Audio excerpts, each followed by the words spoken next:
Upuzun bir soru şöyle. Hocam diyor, Allah Celle Celaluhu ve Efendimiz sallallahu aleyhi ve sellemin hicret ederken sığındığı mağaranın kapısını ona dokunmasınlar diye bir şartı adi olarak örümcek ağıyla kapatmıştı. Bizimkini de hep şimdiye kadar kapadı. Bundan sonra da kapasın. Allah hepinizi vallahu ya'simuke minen nas innallaha la yehdil kavmel kafirin.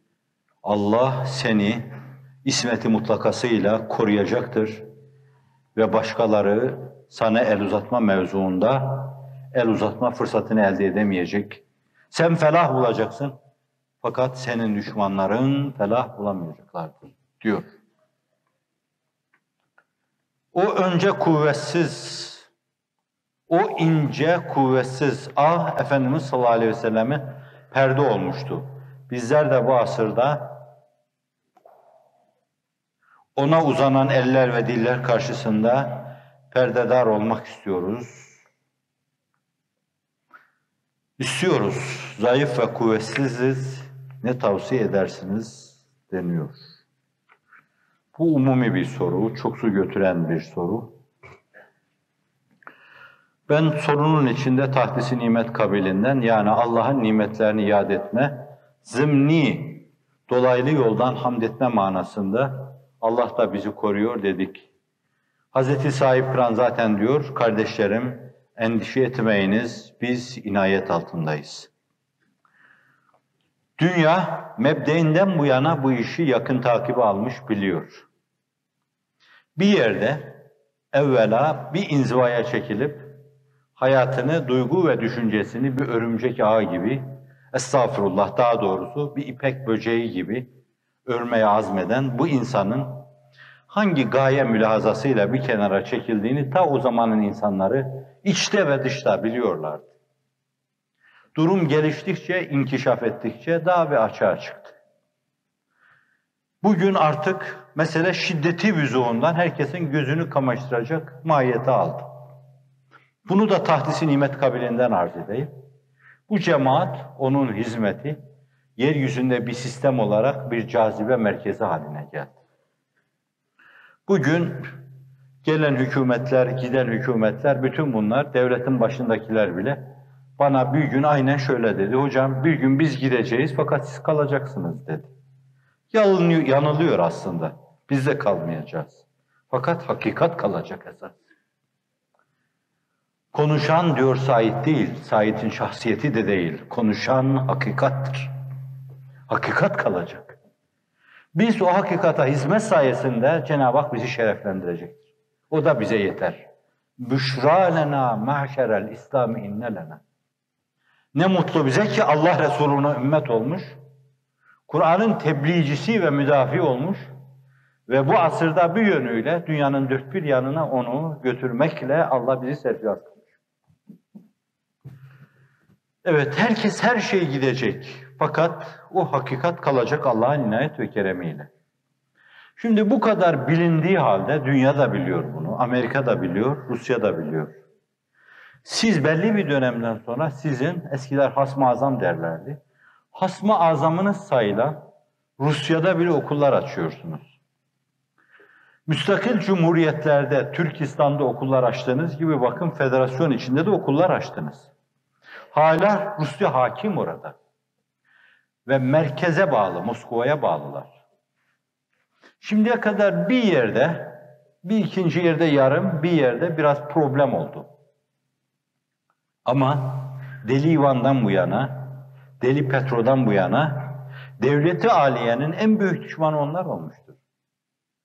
Ve şimdilerde bile sıcak denizlere inmek için yine sizin bölgenizin, size bağlı olan dünyanın en büyük düşmanı onlardır. Fakat siz çok rahatlıkla bu ülkede okullar açıyorsunuz. Moskova Belediye Başkanı faks çekiyor, diyor ki gelin bir okulda burada açın. Petersburg'da okul açıyorsunuz. Okul bir senesini doldurunca oradaki mahalli idare tarafından okuldaki idarecilere takdir veriliyor. Neredeyse yılın okulu seçiliyor oradaki okul. Vaka bunlar. Şimdi bunlar eğer inayet değilse biz inayetin ne demek olduğunu bilmiyoruz demektir.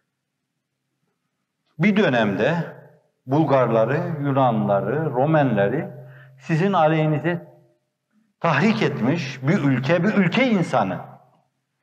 Şimdi diyorlar ki size siz pan-Türkizm mülazasıyla, pan-İslamizm mülazasıyla bize yeniden girmek istiyorsunuz. Fakat size gelin bizde okullar açın diyorlar, o imkanı veriyorlar. Bu inayet değil de nedir?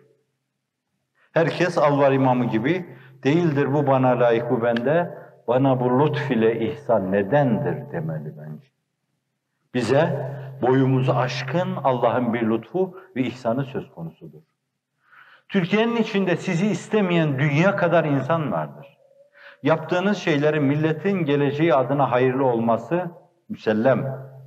İyi şeyler yaptığınız doğru. Ülke ve millet yararına çalıştığınız muhakkak. Ama bununla beraber sağda, solda sizi çekemeyen dünya kadar insan var. Neyinizi çekemeyen? Rica ederim bu ülkede ülkenin zenginleşmesi adına bir kısım finans kurumları tesis etmek, Türkiye'de manevi mülazası olmayan ekonomistler tarafından bile, onların bir teki tarafından bile tenkit edilecek bir mevzu mudur? Siz bir finans kurumu açıyorsunuz. Mesela bu doğrudan doğruya bir finans kurumu olabilir. Faizsiz bir banka olabilir.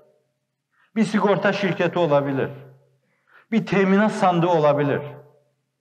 Ve siz bunlarla bir yönüyle bu ülke insanına yapacağı yatırımlara, sizin yapacağınız yatırımlara temelde ihtiyaç duyulduğunda kaynak buluyorsunuz. Şimdiye kadar hiç kimsenin bu türlü teşebbüsleri de tenkit edilmedi, sorgulanmadı, mercek altına alınmadı. Fakat hani böyle bir şey yapıyorsunuz, diyorsunuz ki Müslümanları bir araya getirelim, benim kesime giren bir şey yok burada.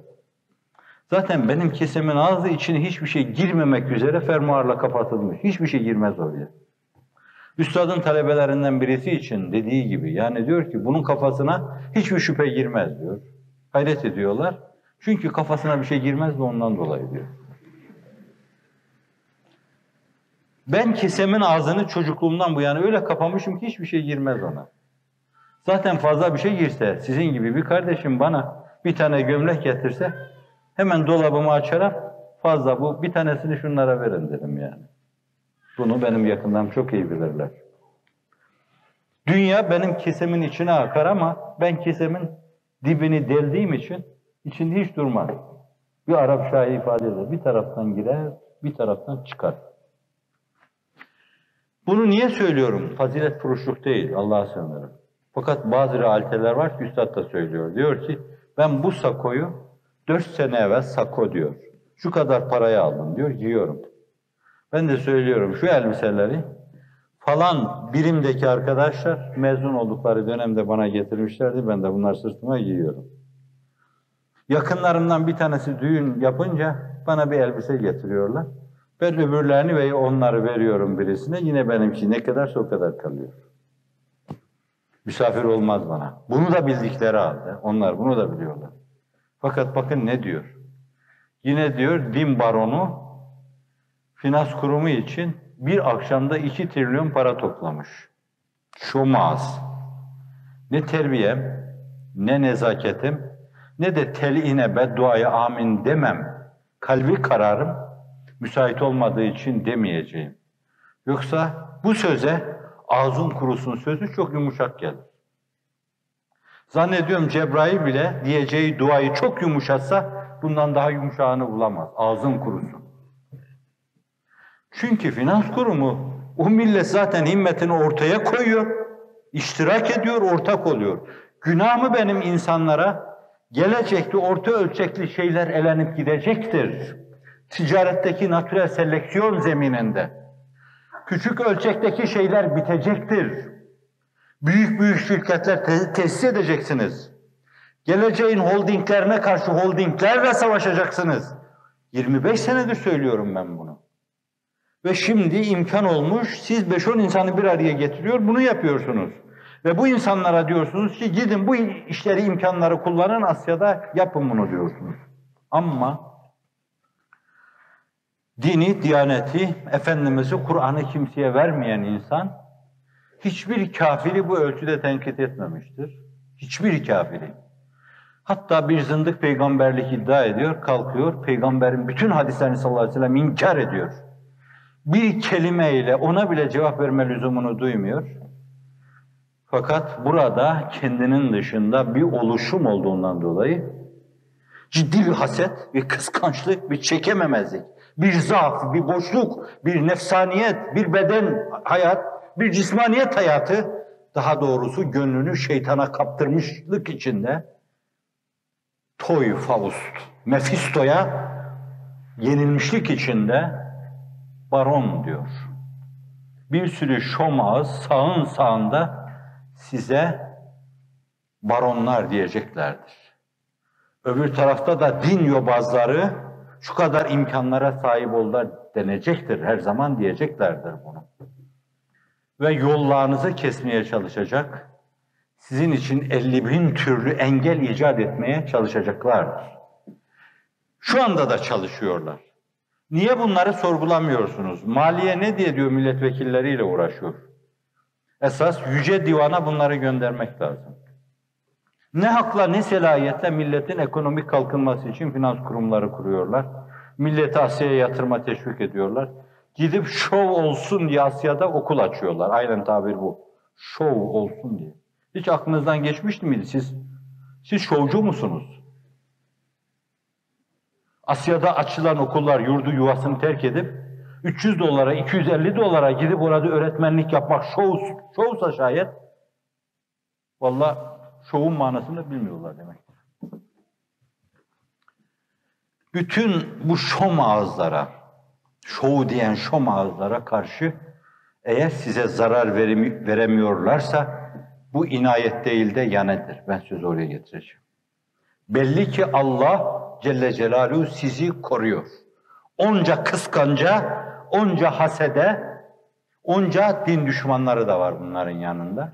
Onca Amerika'sına, onca Rusya'sına, onca Pasifik'ine, onca Çin'ine rağmen Allah Celle Celaluhu size hizmet etme imkanı veriyor ve sizi koruyor. Allah Resulü'nü mağarada koruduğu gibi. Aslında o örümcek ağı gibi şeyler o gün Allah Resulü'nü korumuştu ama şimdikilerin örümcek ağından daha kuvvetli olduğu söylenemez. Şu anda. Ne ile koruyor Allah Celle Celaluhu? Hasımlarınıza iliştirmiyor. Hatta bir yönüyle onların size arka çıkmasını sağlıyor. Destek oluyorlar ve bu işi Allah'ın inayetiyle götürüyorsunuz. Öyleyse ben burada bir mülahazayla bu hususu da noktalamak istiyorum.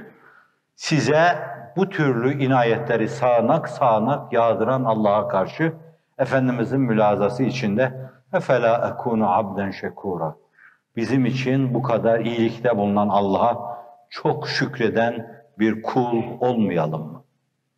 Çalışmalarımızı katlamayalım mı? İtimat ve güvenimizi artırmayalım mı? Daha engin, daha zengin düşünmeyelim mi? Demeli ve hırzı can etmeli o mevzuda. Adımlarımızı biraz daha açmalı. Yürüyerek kat etmeye çalıştığımız bu yolu koşarak kat etmeye çalışmalıyız. Allah inayetini üzerinizden eksik etmesin. Ben bana da yakıştıramadım, size de yakıştıramadım. Ama içimde adeta böyle kendi kendine gelmiş, ciğerimin, akciğerimin bir yanına yapışmış gibi böyle duran o zehirli şeyler kulağımdan girmiş. Onları soluklama adına sizin de yakıştıramadığınız, benim de kendime yakıştıramadığım kapalı bazı şeyleri söyledim. Kapalı dahi olsa, eğer bu zimnen gıybet ifade ediyorsa, onların seviyesine düşmüş olduk demektir. Allah bizi af buyursun.